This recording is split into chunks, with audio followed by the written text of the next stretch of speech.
Thank you everyone for watching Three Hoodoo Sisters. We currently have our website up. It's down below on the description area. So if you're interested in a reading or interested in having some spiritual work done, just contact us. All right. And let's get to the beautiful point of this video.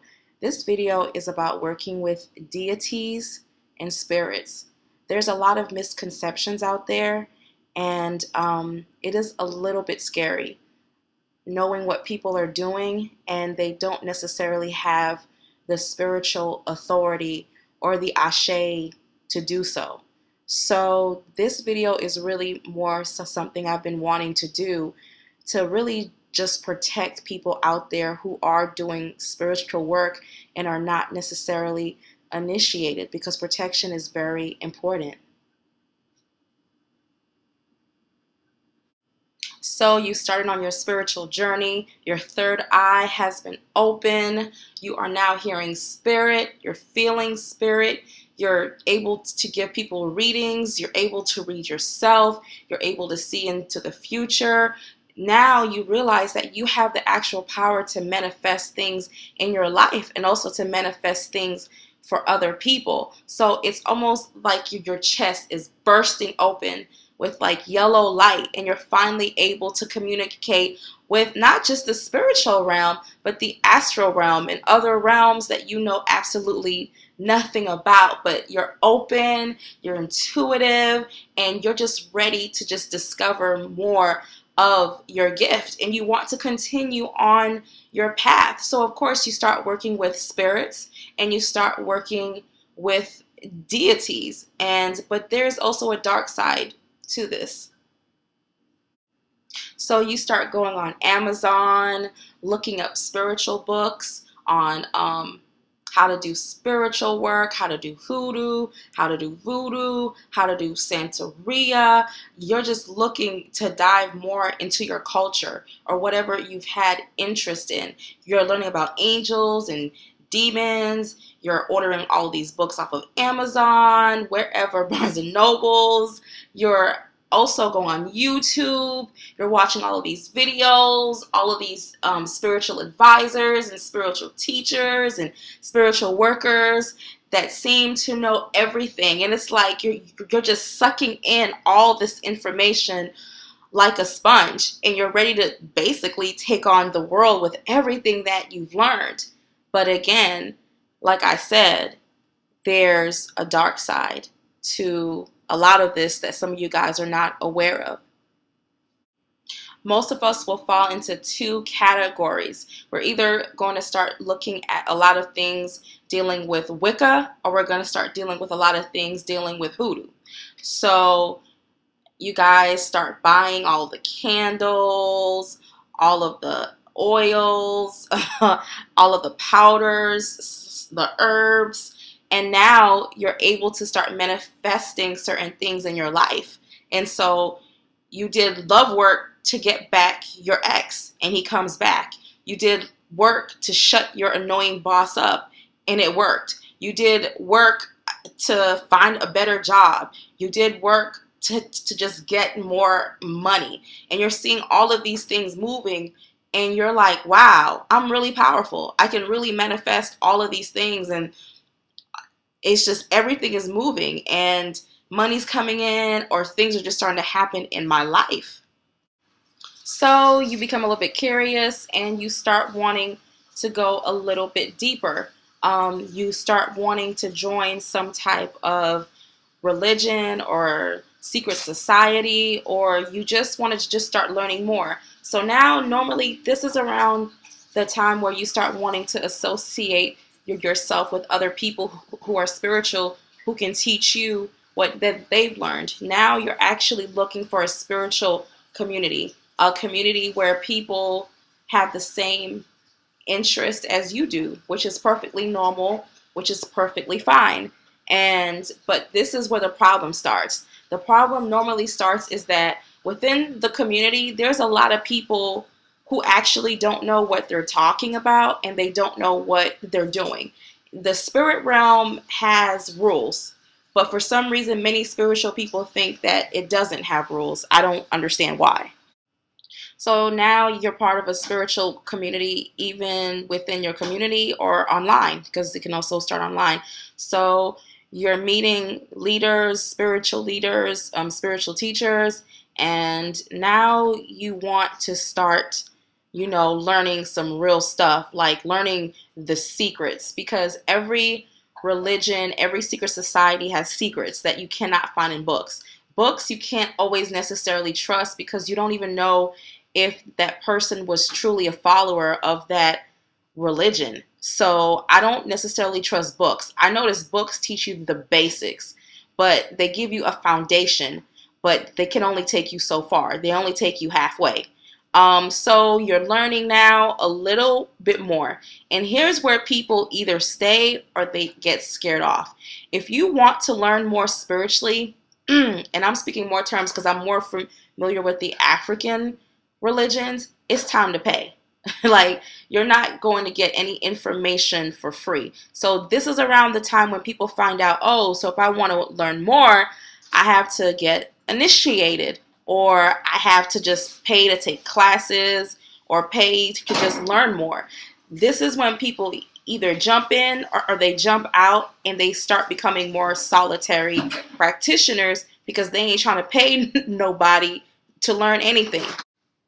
So now you're kind of like, screw it. I'm not about to pay nobody to initiate me. I already know all this stuff, or I've been coming to these meetings or these drumming circles, these meditation circles, and I already know all this stuff, or I already know the basics. Guys, the basics are always free. Anywhere you go, you're going to learn the basics if nobody is charging you. So of course your mind is going to go boop straight to, oh, I already know this stuff. I already read all this stuff in a book. Most of the information that is given freely during meetings and during community gatherings are simply because you can get it out of a book. So of course, so then you're like, whatever. So you basically go and you start buying more detailed books, more books that are more advanced, some more books that deal with drawing symbols, more books that deal with calling upon deities, demons, angels, whatever else, unicorns, mermaids, whatever elementals you want to call upon. So now you're like, oh man, screw this. I'm never going back. I don't need no teacher. All I need is my books and YouTube. I'm good. So you start doing like the more advanced stuff, calling upon things, drawing symbols on the ground, meditating, calling upon things and energies that you think you know about, or you think you know the process because the author told you, but the author probably left out a big chunk that only people who are really practicing know about. Or they forget to tell you that you need to be a priest or a priestess in order to perform some of these acts. So your spiritual work is moving, you're starting to see results, you're doing spiritual work for other people, hey, and you're starting to make some extra cash. So things are going well because all of these powerful things that you've learned are actually starting to help you in your life. And you're also, somehow you're hearing spirits more, like they're telling you about spells, you're doing all these spells, you're just getting random spells on the top of your head, and you're like, wow. But there's something that some of you guys lack. Um, the more you do spiritual work, the more you're actually making a commitment to spirit. It's really like signing a contract. And some of you guys don't even, I would say 70% of you guys don't even have the covering and the protection and the permission to even be doing half of the things that you do. You don't get initiated so you can make a priest or priestess richer. You get initiated so that, one, you have the authority to work with spirits, and also, believe it or not, so that they can also respect your authority. Two, lineage. Houses have lineage. They have power. That there's power to it. So you're also obtaining ashe. You're obtaining power. Three, you're also protection. protecting you from not just humans, but also spirits. When you have no covenant and you have no covering and you have no godfather or no godmother, you are wide open. You can do as much protection work as you want, but those are temporary. When you're covered under a house, you have way more protection and authority over spirits. Basically, there's a system. There is a system to working with spirits. It doesn't matter. There's even a system to working with deities, because deities have likes and dislikes, and they also have ceremonies, they have songs, they have secret languages. Believe it or not, they have secret languages that when the spirit hears and the spirit possesses you, or the deity possesses you, you can actually speak in that tongue, and that's actually a secret language that that deity now has a relationship with you. Do you need to be initiated to learn these things? Yes, because these are secrets. When you, I mean, it amazes me. Like, would you hire somebody who said that they were a attorney, but they never actually went to law school? I mean, I'm just saying. But anyways, back to the point. So you're out here and you're doing your thing and you're hearing spirit. First of all, what spirits are you hearing? Are you actually hearing your spirit guide and your spiritual court, or are you hearing just a random spirit that just attached itself to you? Or where is this information coming from? So you're hearing spirit, but what are these spirits angels? Are they your spirit guides? Or are they on the darker side? Are they attachments? Are they lower energy? Are they demons? Who's talking to you? So bam, that's another thing. Who helped you fine tune your hearing and how to weed out the good from the bad? Because that's also another issue. Then, when you're dealing with deities, you're dealing with elemental energies. They like things done a certain way. And when you're just drawing stuff like symbols on the floor and you're chanting sacred chants or whatever, you're actually calling upon things that you may not even know how to handle. Or here's my all-time favorite. You think you're calling upon a good spirit, but you actually just called upon a random spirit who just so happened to see your light and see that you're a practitioner, and it attaches itself to you. Attachments are easy when you're a spiritual worker because you have that light and spirits gravitate towards that light. So where's your protection? That now you're doing all of these things, but you have no solid form of protection. Now any spirit can just randomly. People act like the spirit realm is just this beautiful fantasy world with unicorns and fairies and mermaids and elves. I mean, yeah, believe it or not, they do exist, but those are actually elementals, and even they can be very tricky and very temperamental. So you even have to be careful with them when you're dealing with elements, dealing with nature, with earth, wind, fire, and water. You still need to be careful. Um, it just amazes me how people think that this is a joke, or just like they have good, bad, and all right people in the human world, there's the same thing in the actual spirit realm. It's too easy to get caught up and have these spirits that tell you that they're good, that they're one of your ancestors, or they're a good spirit, they're a high ascending spirit, and that they're here to help you. But you don't even know who's talking to you. You have nobody there to guide you and to weed out, is this a good spirit or is this a bad spirit? You may think you're talking to a deity, and it's actually a spirit associated with the deity. Or it may not even be a spirit that's even associated with the actual deity. Even the best have been fooled. Even people who think they could tell have been tricked. So this is something that it's like checks and balances. You need somebody on ahead of you who can tell you, no, something isn't right. I don't know who this spirit says it is, but it's not who it seems to be. And how do you gain this type of insight?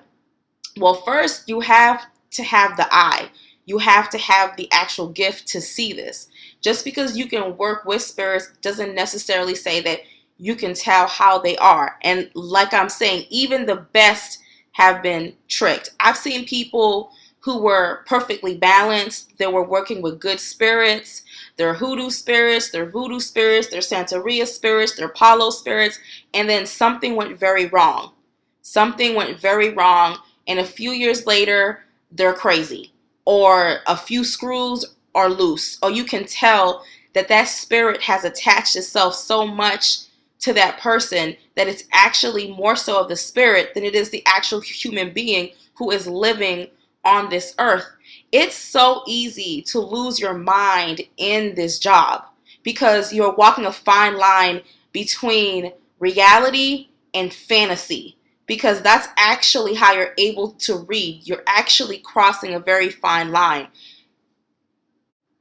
There is a very thin veil between the spiritual and the physical realm. If you notice, our brains are split into two hemispheres. One hemisphere, if I'm not saying it right, is more of our artistic, and then one is more of our rational, technical side. Believe it or not, your reading side is your more imaginative side. Excuse me, I'm getting tongue-tied. That's the side that crosses over that veil to get the information that you need or to hear spirit. That's where you're getting a lot of your information from, but you still need your rational mind to keep you balanced and on this earth.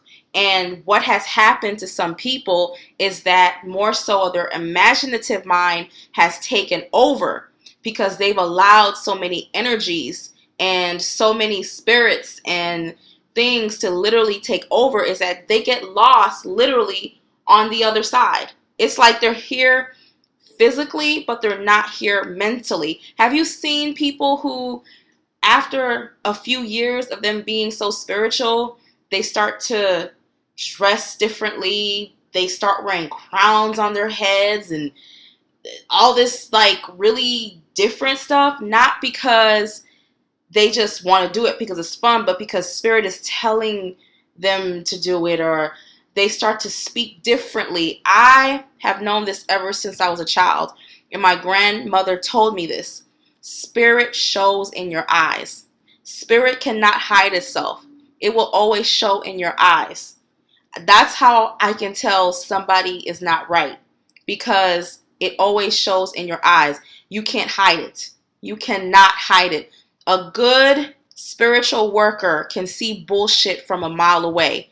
And when I'm on YouTube watching half of these videos, half of these folks are out of their fucking minds. Excuse my language. They are crazy and they are misleading the masses. But sadly, some people are not in tune enough with their own spirit to see that the person who they look up to or the person who they're following is batshit crazy because they don't have the eye to see it. I'm telling you, crazy is in the eyes. I learned that from a very early age, and as a spiritual practitioner and a initiate in a African religion, I've met enough crazy people, and I keep meeting enough crazy people who have allowed their spirits or these dark entities to attach to them too many times. It is too easy. This is not a game. If you can't stand the heat, get the fuck out of the kitchen. I'm just being honest. I'm so tired of people who are talentless and insane and don't even know what the hell they're doing. So you're spiritually in tuned, you've been doing spiritual work, but all of a sudden your work is not pushing like how it should, or it's not working how it used to. Like you're using your herbs, you're using your oils, you're doing what you used to do, but the work just is not pushing. Like it's not working. It's not doing what you want it to do within the time that you're expecting results. What people don't know, when you first start doing spiritual work, and most of us start off with either hoodoo or like Wicca, your spirits are like, oh damn, she wants to work. So they'll show you how quickly they can work. But then after a while, it starts to slow down. And that's just how it is. It's just your work will naturally start to slow down. Because just like I said, hoodoo and all of these other things are just a foundation for you to move on to something higher or something more complicated. So your work isn't working, and all of a sudden you've been trying to stay away from blood or blood sacrifices because you just don't want to get involved in that area, but you start hearing a voice say, use blood, or your intuition starts telling you, or you read in a book that you'll need to sacrifice a dove or a cat. Yes, but sacrifice is not meant for those that are not initiated. So if you want to go sacrifice something, blood will attract every damn spirit from here to Russia. Okay?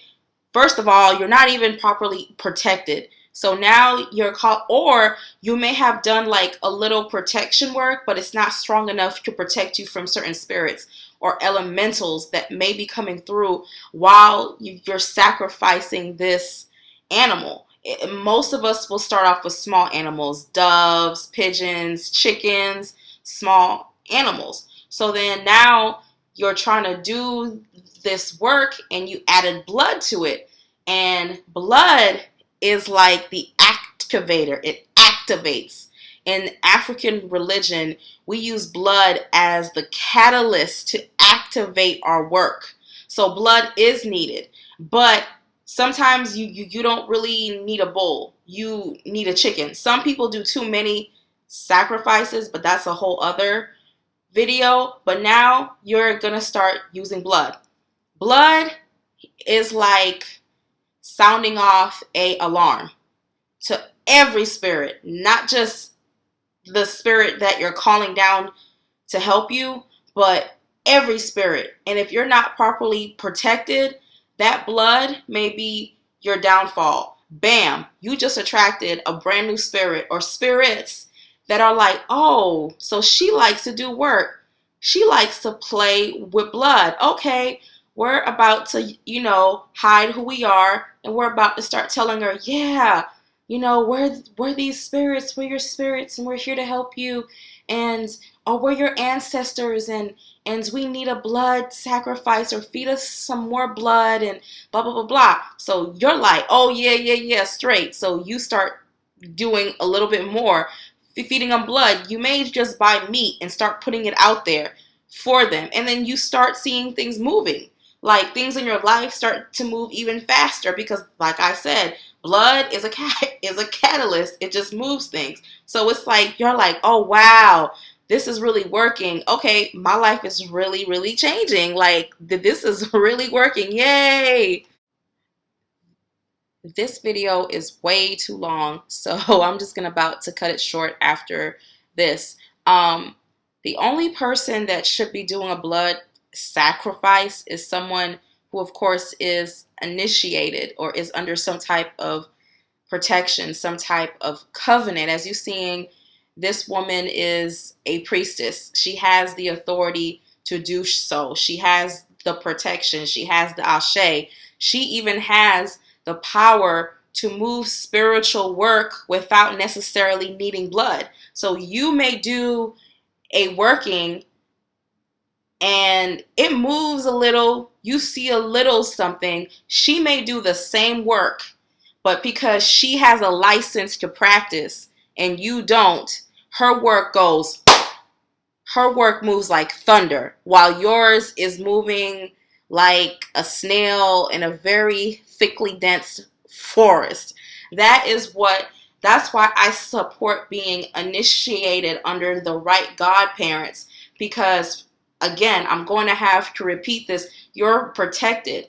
But also, just by looking at the sister's picture, I can tell spiritually that she has the authority and that she can do certain things that a solitary practitioner may not be able to do. Now, if you're initiated but you chose to become a solitary practitioner, then that's different. But if you're initiated and you just left and you didn't learn anything, that's also not good because you don't have a system to do certain things properly. People always say, nah, man, you don't need to pay nobody no $1,000, no 2,000, 3,000, 500. You can do it yourself. Well, guess what? We all stand somewhere where we're either cool energy or hot energy or in between, or we just don't have the actual spiritual gifts to actually do spiritual work. In order to do spiritual work, you have to have the actual spirits with you to do spiritual work. You can't do spiritual work that requires the energy of Ogun if you have Yamiya. You can't do that. You're going to have to find a Ogun priest to help you. You cannot do work that Shango is supposed to do if you got Papa Legba with you. So people have to start being more reasonable about spirituality. At the end of the day, when you're doing all of this spiritual work, you're signing a contract with spirit. I'm sorry, but you are.